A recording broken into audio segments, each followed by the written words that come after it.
Pas ng tahanan, hindi pumasok sa trabaho o paaralan. Nainitan, Naulanan, gumugol ng panahon sa labi, lakas at kalusugan at ang matindi pa nila ipinagtawanan.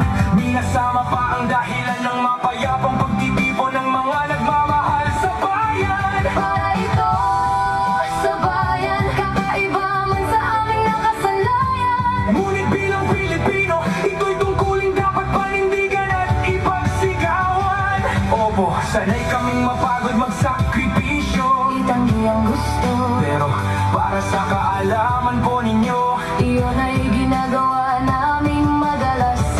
hindi sa labas, hindi sa kalsada, hindi para may maabala at hindi para magpakita.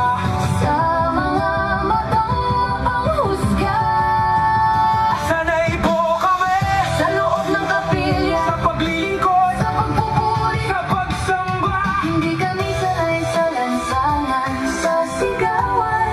Hindi kami sanay na binubusinahan, pinalilibutan ng mga uniformadong kawal. Hindi kami sanay magpalipas ng magdamag sa labas ng bahay, matulog ng walang higaan at mahamugan. Hindi para pumila sa iisang palikuran, Walang ligo ilang araw, walang uwian. ngunit para sa bayan, opo, para sa bayang mahal. Ito ay aming ilalaban. Pero bakit po kami ang ginawa ninyong kaaway? Na-traffic kayo? Ilang oras, Ilang oras na ba? ilang araw o taon na ba tayong binabaha? Nata-traffic dahil sa baha.